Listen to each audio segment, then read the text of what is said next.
Welcome to Democracy Now!, democracynow.org, The War and Peace Report. I'm Amy Goodman. Today we pay tribute to Yip Harburg. His name may not be familiar to many, but his songs are sung by millions around the world, like jazz singer Abbey Lincoln. Bing Crosby sang it, Ike Quebec played it, and Yip Harburg wrote it. I built a railroad, made it run, made it race against time. Once I built a railroad, now it's done. Brother, can you spare a dime? And Tom Waits. Built a tower way up to the sun with bricks and mortar and lime. Judy Collins and Dr. John from New Orleans. Peter Yarrow. Say, don't you remember? Don't you remember? They called me Al. It was Al. That's Al Jolson. And our beloved Odetta. Don't you remember? I'm your pal. Say, buddy, can you spare a dime?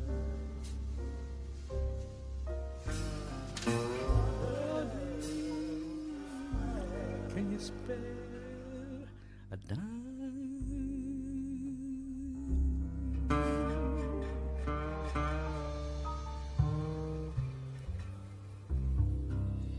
Brother, Can You Spare a Dime? May well be a new anthem for many Americans. The lyrics to that classic American song were written by Yip Harburg. He was blacklisted during the McCarthy era. During his career as a lyricist, Yip Harburg used his words to express anti-racist, pro-worker messages. He's best known for writing the lyrics to The Wizard of Oz, but he also had two hits on Broadway. Bloomer Girls, about the women's suffrage movement, and Finian's Rainbow, a kind of immigrant's anthem about race and class and so much else. Today, in this Democracy Now! Special, we pay tribute to Yip Harburg's life. Ernie Harburg is Yip's son and biographer. He co-wrote the book Who Put the Rainbow in the Wizard of Oz, Yip Harburg, lyricist. I met up with Ernie Harburg at the New York Public Library for Performing Arts at Lincoln Center years ago, when they were exhibiting Yip Harburg's work. Ernie Harburg took me on a tour. In the first place, there's some business about words, and one of them is that the songs, when they were written back in those days, anyhow, always had a lyricist and a composer, and neither one of them wrote the song. They both wrote the song. However, in the English language, you know, you have, this is Gershwin's song, or this is, they usually say the composer's song. I've rarely ever heard somebody say, this is Yip Harburg's song or Ira Gershwin's song. Both of them would be wrong. The fact is, two people write a song. So I'm going to talk about Yip's lyrics and then lyrics in the songs. Now, the first thing we're looking at here is an expression, really, of Yip's philosophy and background, which he brings to writing lyrics for the songs. And what it says here is that songs have always been man's anodyne against tyranny and terror. The artist is on the side of humanity. From the time that he was born 100 years ago in the dire depths of poverty that only the Lower East Side, Manhattan, could have when the Russian Jews, about 2 million of them, got up out of the Russian shtetls and ghettos, and the courageous ones came over here and settled in that area, what we now know as the East Village. And Yip knew poverty deeply, and he quoted Bernard Shaw as saying that the chill of poverty never leaves your bones. And it was the basis of Yip's understanding of life as struggle. Let's go back to how Yip got his start. Yip was, at a very early age, interested in poetry, and he used to go to the Tompkins Square Library to read, and the librarians just fed him these things, and he got hooked on every one of the English poets, and especially O. Henry, the ending. He always has a little great ending on the end of each of his songs. And he got hooked on W.S. Gilbert, the Bab's Ballad.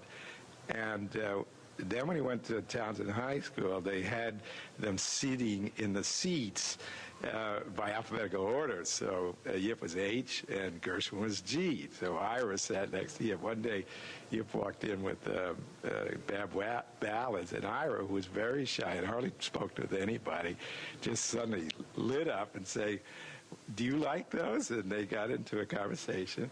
And Ira then said, "Do you know there's music to them?" And Yip said, "No." He said, "Well, come on home." So they went to Ira's home, which was on 2nd Avenue and 5th Street, which is sort of upper from Yip's poverty at 11th and C. And they had a Victrola, which is like having, you know, a huge instruments today. And he played him HMS Pinafore. Well, Yip was just absolutely flabbergasted, knocked out, and that did it. I mean, for the both of them, because Ira was intensely interested in the thing, too. I am the captain of the Pinafore. And I am the captain, too. You're very, very good, and be it understood, I command a right good crew. Very, very, very good, and be it understood, he commands a right good crew. Navigated to up here, I can hand, beat and steer, or ship the sail the G. I am never known to quail at the fury of the gale, and I never, never sink at sea. What's never? No, never. What's never?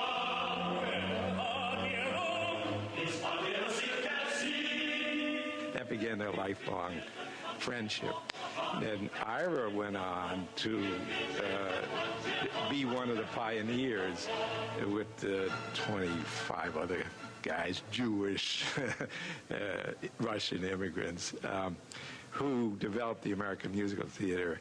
And it was only after, in 1924, I think, that Ira's first show with George Gershwin, his brother, that they started writing together.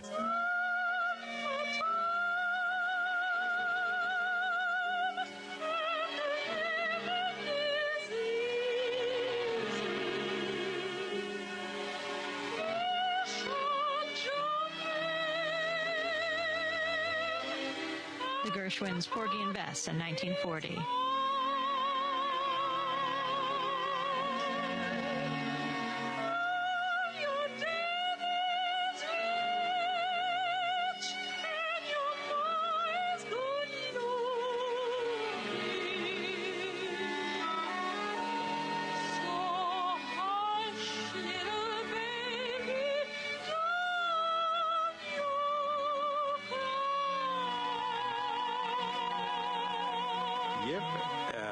Career took a kind of detour, because when the war, World War I, came, and Yip was a socialist and did not believe in the war, he took a boat down to Uruguay for 3 years. I mean, he refused to fight in the thing. That's shades of 1968 and the Vietnam War, right? And why didn't he believe in World War I? Because he was a full, deep-dyed socialist who did not believed that capitalism was the answer to human community, and that indeed it was the destruction of the human spirit, and he would not fight its wars. And at that time, the socialists and the lefties, as they were called, Bolsheviks and everything else, were against the war. So when he came back, he got married, he had 2 kids, and he went to the electrical appliance business. And all the time, hanging out with Ira and George and Howard Dietz and Buddy DeSilva, and writing light verse for the FVA conning tower. And the newspapers used to carry light verse. Every newspaper, there were about 25 of them at that time, not 2 or 3 now, owned by 2 people in the world, you know.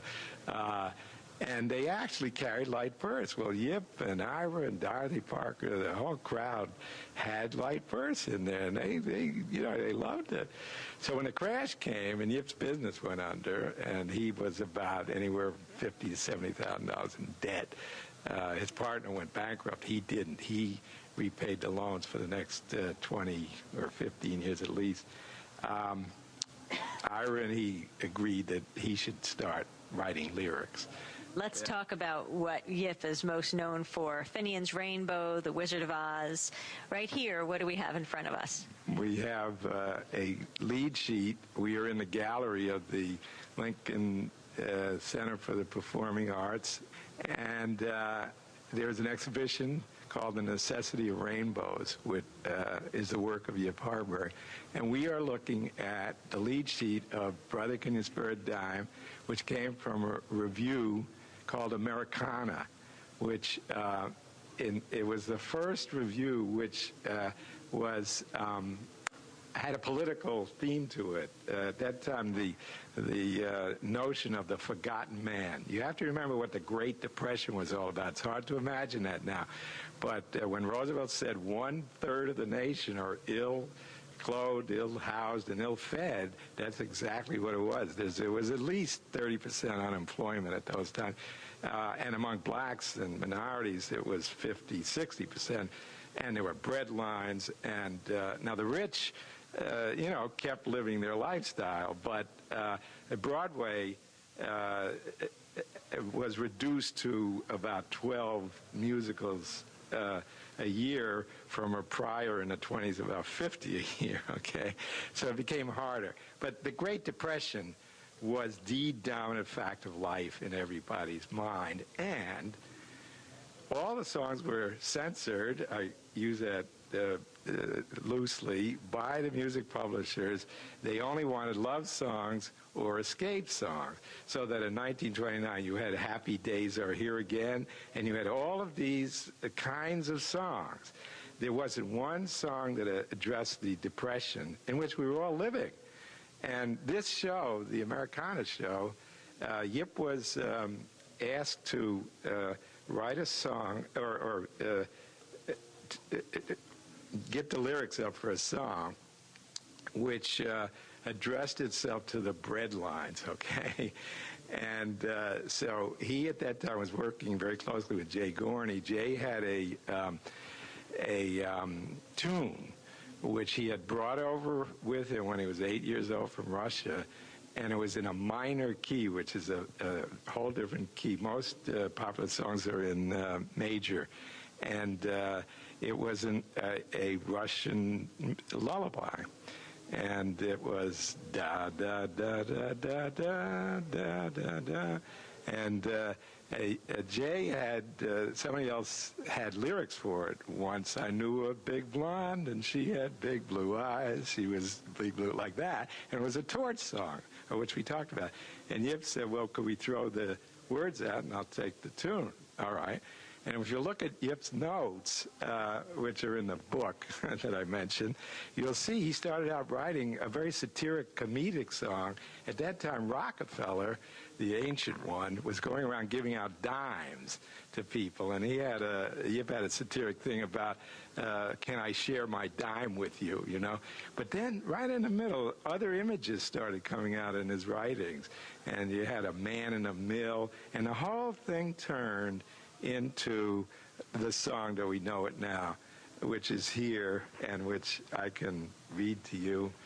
And if you do this song, you have to do the verse, because that's where a lot of the action is. Can you sing it to me? All right, I'll try. It won't be as good as Bing Crosby or Tom Waits. They used to tell me I was building a dream. And so I followed the mob. When there was earth to plow, or guns to bear, I was always there, right on the job. They used to tell me I was building a dream, with peace and glory ahead. Why should I be standing in line, just waiting for bread? Once I built a railroad, made it run, made it race against time. Once I built a railroad, now it's done. Buddy, can you spare a dime? Yip Harburg singing in 1975. Once I built a tower to the sun, brick and rivet and lime. Once I built that tower, now it's done. Brother, can you spare a dime? When was this song first played? In 1932, and in the Americana Review, every critic, everybody took it up, and it swept the nation. In fact, paradoxically, I think Roosevelt and the Democratic Party really wanted to tone it down and keep it off the radio, because playing havoc with trying to not talk about the Depression, which everybody did. You remember the Hoover thing? Not only the Happy Days Are Here Again, but two chickens in every pot and so forth. Nobody wanted to sing about the Depression either, you know. Yet Yip Harburg was a supporter of FDR. Yes, but politics are politics, you know, and the thing was that, in fact, historically, this was, I would say, the only song that addressed itself seriously to the Great Depression, a condition of our lives, which nobody wanted to talk about and nobody wanted to sing about. Ernie Harburg, son of Yip Harburg. When we come back from our break, we'll talk about The Wizard of Oz, Finian's Rainbow, and other shows. This is Democracy Now!, democracynow.org, The War and Peace Report. I'm Amy Goodman as we continue with our Democracy Now! Special on our journey of Yip Harburg's life with his son, Ernie Harburg. Ernie talks about how Yip Harburg wrote the lyrics to The Wizard of Oz. Actually, Yip did more than the lyrics. When Yip and Harold Arlen were called in to do the score of The Wizard of Oz, it was Yip who had this executive experience in his electrical appliance business and also had become a show doctor. So he was, that is, when a show wasn't working, you would call somebody in and try to fix it up. He had an overview of shows, and he had an executive talent. And so he was always what they called a muscle man in a show, all right? And he'd already worked with Bert Lahr in a great song, the Woodchoppers song. And wait a second, Bert Lahr, the Lion? The Lion. Bert Lahr, and most of these people were from vaudeville and burlesque. And Yip knew them in the 20s, but he actually worked with Bert Lahr in this Life, Walk a Little Faster, and another review. I forget that name, but he and Yip and Arlen gave Bert songs to sing, which allowed him to satirize the opera world, if you want, or a send-off of Rich, you know. And so they had that relationship. Also, Yip knew Jack Haley, the Tin Woodman. And Yip also worked with Bobby Conley as a choreographer in the early 30s on his shows, who was also the choreographer for The Wizard of Oz. So he had a cast here with Arlen who were, you know, sort of Yip's men, you know what I mean? So when Yip went to Arthur Freed, the producer, who was too busy to work on this musical, and Mervyn LeRoy had nothing to do with it practically, because he had never done a musical before. So it became a vacuum in which the lyricist entered, because he was already to do so. Yip was always an active, you know, organizer. And so the first thing he suggested was that they integrate the music with the story, which at that time in Hollywood, they usually didn't do. They'd stop the story and you'd sing a song, they'd stop the story and sing a song. That you integrate this. Arthur Freed accepted the idea immediately. Yip and Harold then wrote the songs for the 45 minutes within a 110-minute film of the Munchkin sequence and into the Emerald City and on their way to the Wicked Witch, when all the songs stopped because they wouldn't let them do anymore, okay? You'll notice then the chase begins, you see, in the movie. Why wouldn't they let him do anymore? Because they didn't understand what he was doing, and they wanted a chase in there. So anyhow, Yip also wrote all the dialogue in that time and the setup to the songs, and he also wrote the part where they give out the heart, the brains, and the nerve, because he was the final script editor. And there was 11 screenwriters on that, and he pulled the whole thing together, wrote his own lines, and gave the thing a coherence and a unity, which made it a work of art. But he doesn't get credit for that. He gets lyrics by E.Y. Harburg, you see. But nevertheless, he put his influence on the thing. And who wrote The Wizard of Oz originally, the story? Yeah, Frank L. Baum was an interesting kind of maverick guy who at one point in his life was an editor of a paper in South Dakota, and this is at the time of the populist revolutions or revolts or whatever you want to call it in the Midwest, because the railroads and the Eastern City banks absolutely dominated the life of the farmers, and they couldn't get away from the debts that were accumulated from these. And Baum set out consciously to create an American fable so that the American kids didn't have to read those German grim fairy stories where they chopped off hands and things like that. You know, he didn't like that. He wanted an American fable.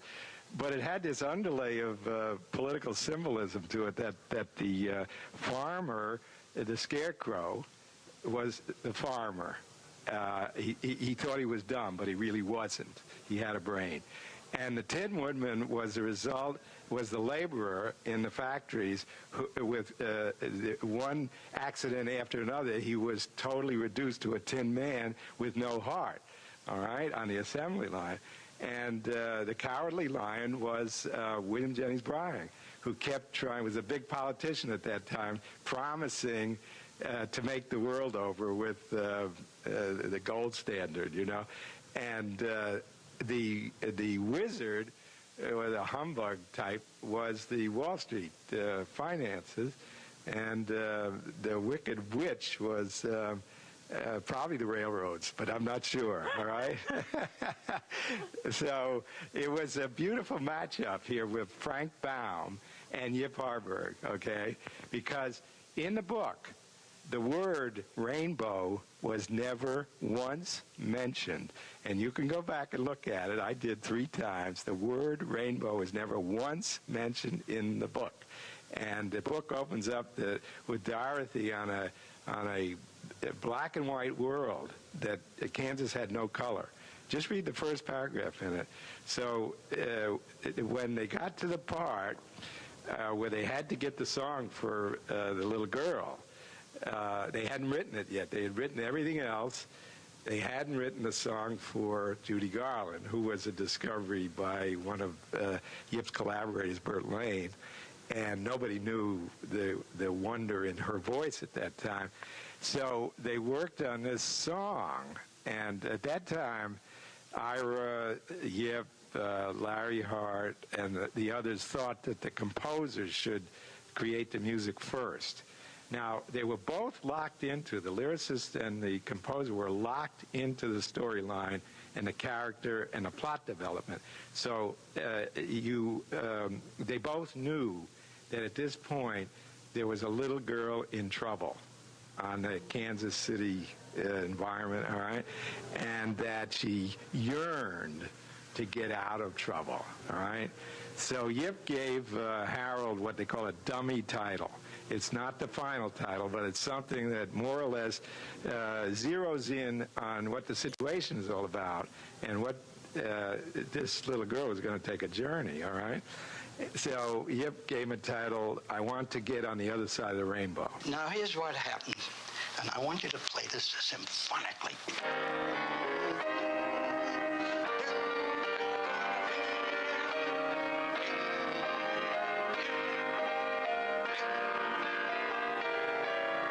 Okay, I said, my God, Harold, this is a 12-year-old girl wanting to be somewhere over the rainbow. It isn't Nelson Eddy. And I got frightened. And I said, let's save it for something else, but let's not have it then. Well, he felt he was crestfallen, as he should be. And I said, let's try again. Well, he tried for another week, tried all kinds of things, but he kept coming back to it, as he should have. And he came back. And I was worried about it. And I called Ira Gershwin over, my friend. Ira said to him, he said, can you play it a little more in a pop style? And I played with rhythm.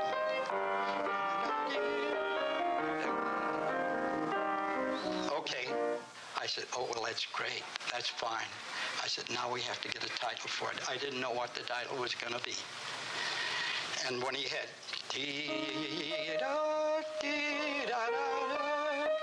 I finally came to the thing, the way I logicalized it.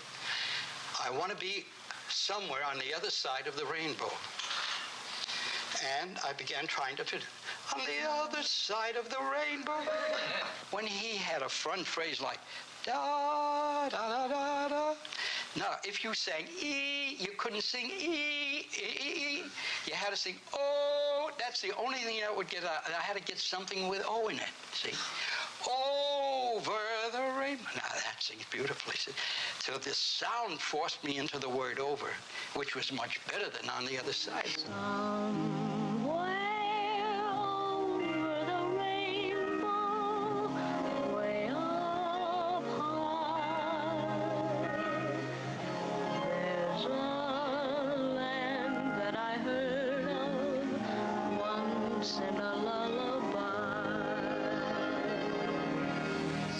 Yep, Arlen worked on it. He came up with this incredible music, which, if anybody wants to try it, just play the chords alone, not the melody. And you will hear Paco Bell, and you will hear religious hymns, and you will hear fairy tales and lullabies just in the chords. No one ever listens to that, but try it if you play the piano.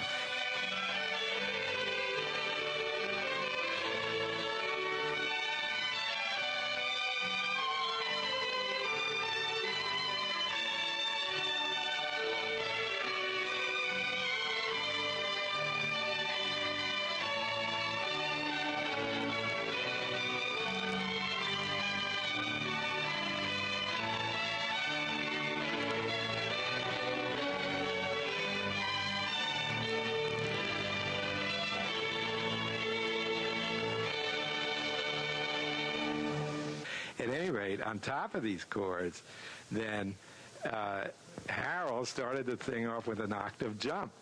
Somewhere, okay? And Yip had no idea what to do with that octave jump. Incidentally, Harold did this in Paper Moon, too. If you remember, let's see, how does that start? It's only a paper moon sailing over a cardboard sea. But it wouldn't be make-believe if you believed in me. Yeah, Harold was a great composer. Oh, so Yip wrestled with it for about 3 weeks. And finally he came up with the word. You see, this is what a lyricist does. The word. To hit the storyline, the character, the music. It's an incredible thing. Somewhere. All right? And then when you put it in an octave, you get somewhere. Okay? And you jump up, and you're ready for take that journey. All right? Where? Over the rainbow. Okay? And then you're off. It's not a love song. It's a story of a little girl that wants to get out. She's in trouble, and she wants to get somewhere. Well, the rainbow was the only color that she'd see in Kansas. She wants to get over the rainbow. But then Yip put in something which makes it a Yip song. He said, and the dreams you dare to dream really do come true, you see. And that word dare lands on the note, and it's a perfect thing, and it's been generating courage for people for years afterwards, you know.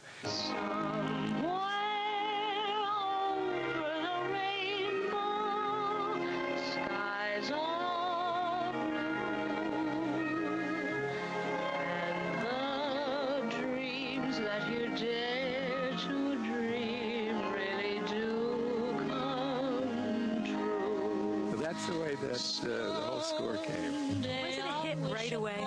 No, it wasn't. This was supposed to be an answer, MGM's answer to Snow White and the Seven Dwarfs. And of about 10 major critics at that time when Wizard of Oz came out, I would say only 2 liked the show. The other 8 said it was corny, that it was heavy, that Judy Garland was no good, and so forth. So, oh, yeah, you could read again in the book Who Put the Rainbow in the Wizard of Oz by Harold Meyerson and Ernie Harburg. And, but it persisted, you know. And then in 1956, when television first started saturating the nation... More than 20 years later. More than 20 years later. I don't think they even had their money back from the show, see. MGM sold the film rights to CBS, who then put it on. And it hit the top of it broke out every single record there was, and it's been playing every year since then. And of course, it went around the world, and it's become a major art work, which is, I must say, an American artwork, because the story, the plot with the 3 characters, the brain, the heart, the courage, and finding a home is a universal story for everybody. And that's an American kind of story, all right? And Yip and Harold put these things into song. Who did the Munchkins represent? We represent the Lollipop Guild, the Lollipop Guild, the Lollipop Guild, and in the name of the Lollipop Guild. Oh, in the, you mean political thing? I think they represented the little people, you know, the people. And that's the way they were, it came on in the book. You see, the book, if you're a purist, you wouldn't like the film. It's just like anything else. There are societies of people who meet and discuss the books. Okay, there's even a society for the Winkies, which are the guards around the Wicked Witch's, you know, its castle. There really is. They meet once a year, and they're serious. And they don't like the picture because it didn't follow the book. See, because Yip and the writers changed it as Hollywood will. Was the book a little bit more favorable to the Winkies?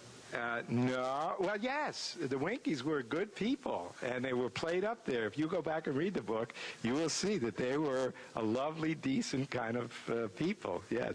That was one thing. I guess it wasn't PC there, you know. But nevertheless, when you read a good novel and you see the film, there's hardly any relationship between the two.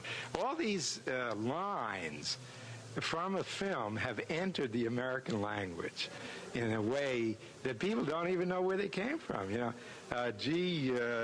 Toto, looks like we're not in Kansas anymore. Or, you know, come out, wherever you are, which in the 70s started taking on when the gay movement started. This line started meaning different things, you see. Come out, wherever you are, and meet the young lady who fell from a star. So the songs keep growing with the times. People interpret them, you know? How did you feel in late 1950s when it was a hit, when people started hearing it all over the world? Well, I think they were quite surprised, along with the film moguls, you know, and the fact that years later, he and Harold both said that they did not know what depth and strength that song Over the Rainbow had. And also one other one, the song Ding Dong the Witch is Dead is a universal liberation of freedom, a cry for freedom, you know, which isn't seen like that. But one time when some tyrannical owner of an airlines company stepped down, all the employees started singing Ding Dong the Witch is Dead.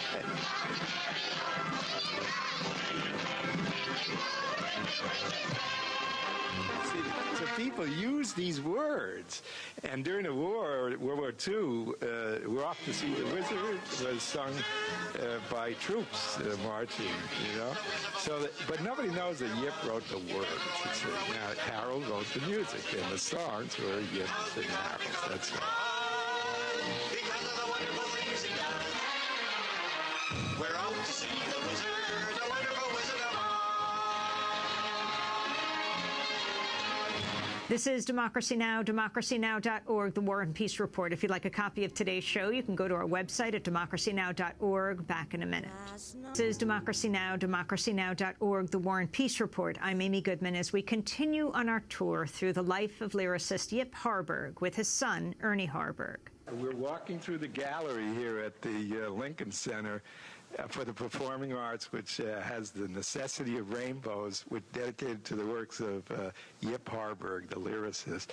And we're now looking at the various exhibitions. And while we're looking for Finian's Rainbow, I want to tell you that in 1944, Yip conceived and co-wrote the script and put on a show called Bloomer Girl, which was way ahead of its time, because Bloomer Girl was Dolly Bloomer, who was an actual suffragette in 1860 who stood up and invented pants.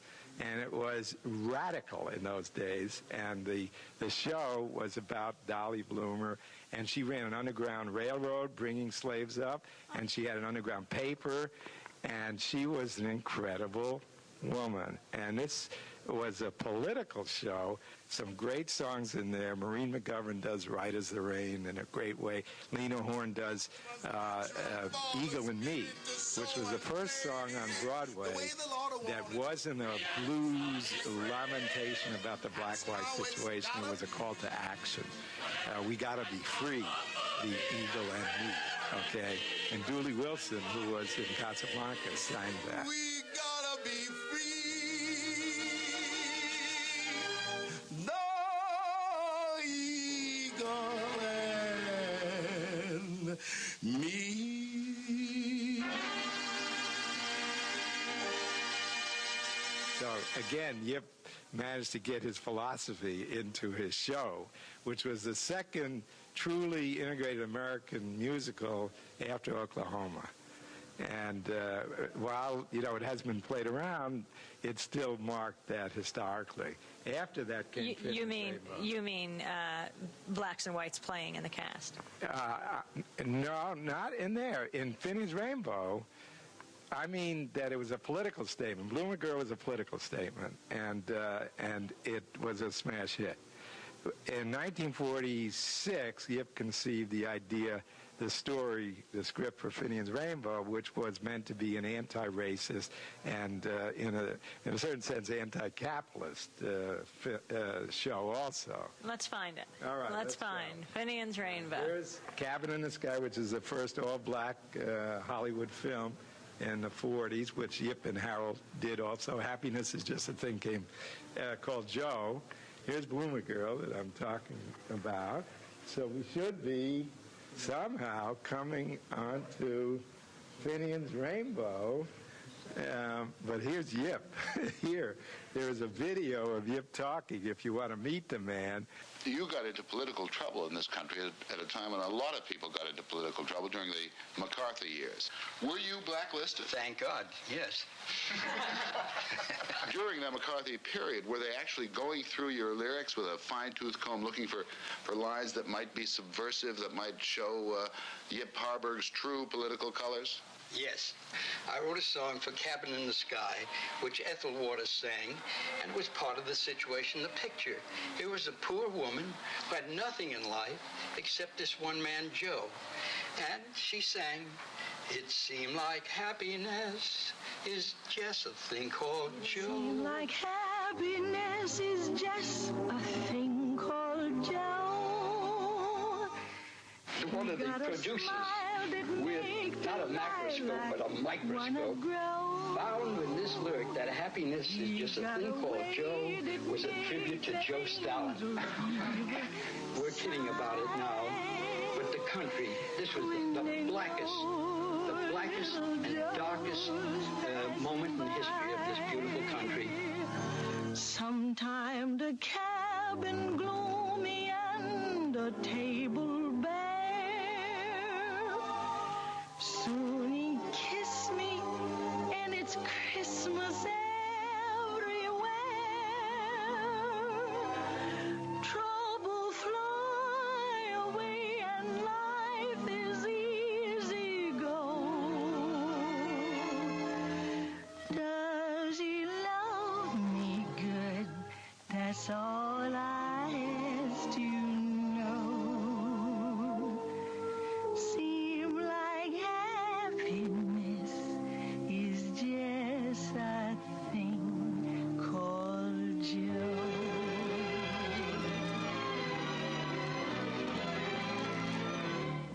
Now, here we are at Finian's Rainbow at last.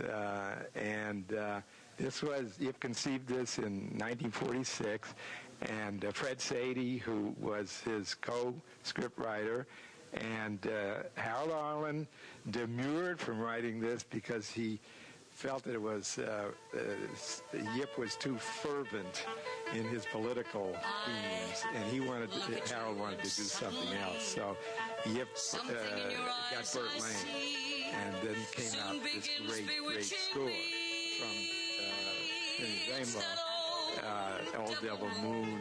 That you stole from the skies. It's that old devil moon in your eyes. Howard Things Blackamore, etc. But the theme of Finian's was a total fantasy, and it was an American fable in which an Irishman and his daughter come from Ireland, search around, and find Rainbow Valley in Mississippi, okay? And he believes that if he plants the crock of gold, which he stole from the leprechaun, in the ground, that it will grow, just like at Fort Knox, right? The whole thing was fabulous. I hear a bird, a glackamore, a bird. It well maybe he's bringing me a cheering word. I hear a breeze, Shannon breeze.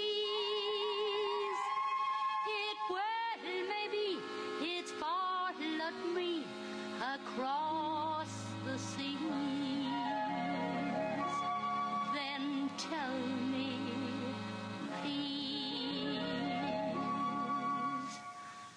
how are things in Glackamara? That little brook still leaping there? Does it still run down to Donny Cove through Killybegs, Kilkerry and Kildare? How are things in Glackamara? Is that willow tree? And then the southern white senator, a very stereotypic part, finds out that Finian has this land and tries to run him out of town because there's blacks and whites living together in the sharecroppers, and they claim that Finian's daughter is a witch, and they're going to burn her at the stake, and all sorts of incredible things that say something about the American scene. But the score was so great that people who see it do not see it as a socialist tract, which is the only one on Broadway. They see it as a very, very entertaining musical and unique in American musicals, because in the first place, there are very, very few musicals which are original. Most musicals are adapted from books. And this was just conceived by Fred Sadie and Yip as a satiric send-off on American society. So you've got this great song in here, "When the Idle Poor Become the Idle Rich." How are you going to know who is which? Okay, yeah, like that. When the idle poor become the idle rich, you'll never know just who is who or who is which. Won't it be rich when everyone's poor relative becomes a rocker relative and palms no longer itch? What a switch when we all have earnings and plastic teeth. How will we determine who's who underneath? And when all your neighbors are upper class, You won't know your Joneses from your Astors. Let's toast the day we drink our drinky up, but with a little pinky up. The day. And so Finian's Rainbow has become a classic. Now, it's interesting that Finian's has not had a tour, a national tour, since 1948, but they play it in every single high school in the United States 3 or 4 times a month in every state of the Union. So Finian's was, at the time, 1947, when the Cold War was beginning and the House Un-American Committee was starting up, and they were searching for lefties. And by 1951, Yip had been blacklisted from any chance to do any of the wonderful shows that they did in Hollywood, Dr. Dolittle, Treasure Island. He was blocked from working there. And then he was blocked from going into radio and into TV. So, and this is an historical fact which Yip himself says, Broadway, the American theater in New York City, was the only place where an artist could stand up and say whatever he wanted, provided he got the money to put the show on. So for Finian's Rainbow, they had to have 25 auditions because they said it was a commie red thing. And finally they got the money up and they put the show up. But by that time, Yip was blacklisted. And his next show was Jamaica with Lena Horne, which was an all-black cast. Oh, one other thing in terms of Yip's drive for racial, ethnic equality, and that is that Finian's Rainbow in 1947 was the first show on Broadway where the chorus line consisted of blacks and whites who danced with each other, and the chorus was an integrated affair. What happened to him during the McCarthy era? Well, he could not work on any major film that they wanted him to work on from the major studios in Hollywood. The setup was that Roy Brewer, who was the head of the IATSE union, I'm sorry to say that, was the one who... What do you mean? Well, I mean, this is a stagehands union. I'd like to say good things about unions, but they get bureaucratized and they go right-wing, you know. They get bad. This was a bad leader. And he terrorized all of the Jewish moguls who were being accused of communism by the House Un-American Activities Committee, and they yielded to whatever he said to them out of fear that they would get branded as communists or that they boycott the film, all right? And so when, they called Yip in to do Huckleberry Finn with Burt Lane, then Roy and the guys said, no, he's on our blacklist, okay? And you can't hire him. And then Yip went away, and they wanted him to work on Dr. Dolittle. No, you can't hire him. And the same thing for radio and TV. That was known as a, quote, blacklist, which wasn't, that was the first use of the term, because in small towns where you had corporations going, if you did something that the company didn't like, you were blacklisted from town. You couldn't get a job in town. But this was the first time, due to the technology, that a blacklist was national and accompanied by a loaded word, communist, that could get you fired any place. For Yip, it was horrible because his friends who were artists suddenly had no income. And there was suicides, there was divorces, there were people who left the country, there were people whose lives were just ruined. And so Yip supported some of them. Dalton Trumbull, who was one of the Hollywood 10 who were first picked out by the House Un-American Activities Committee to go to jail for a year citation. Are you now or have you ever been a member of the Communist Party, you know? Yip fronted him with money and so forth. It was a horrible time. How long couldn't Yip work for? For about from 1951 to 1962. He came back to Hollywood in 1962, and he and Harold Arlen did Gay Paris, which is with Judy Garland. She asked them to come back, and it's a cult animated cartoon now, which you can get in your video. And I remember him putting on a show at the Tabor Auditorium welcome back Yip, you know, and he, in 62. But that means that The Wizard of Oz made it big during the time that he was blacklisted. And when you consider the social commentary that it was making, that's pretty profound. Yeah, but I don't think hardly anyone knows the political symbolism underneath The Wizard of Oz, because, again, it's a thing that happens in Finian's Rainbow, even though, as Peter Stone, a noted playwright on Broadway, said, it's the only socialist tract ever on Broadway, all right? People don't hear the political message in it, okay? They are vastly entertained. And the same thing happens with The Wizard. You know, no one would even think of such a thing. My song, like When the Idle Poor Become the Idle Rich and Brother Can You Spare a Dime, caused a great deal of furor during a period in Hollywood when a fellow by the name of Joe McCarthy was reigning supreme. And so they got something up for people to take care of us, like me, called the Blacklist. And I landed on the enemy list. And in order to overcome the enemy list, what was the enemy list? Well, it's one that you were a red, another one that you were a blue nose, and the other one that you on the blacklist. Finally, I thought the rainbow was a wonderful symbol of all these lists. Of all these lists.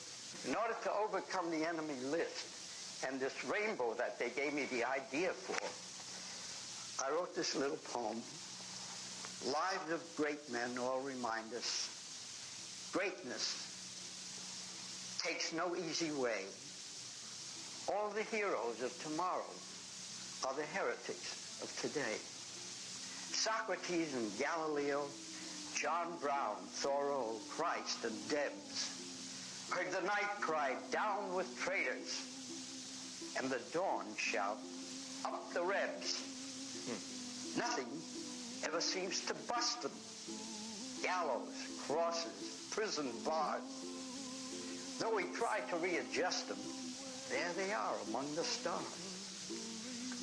Lives of great men all remind us we can write our names on high and departing leave behind us thumbprints in the FBI.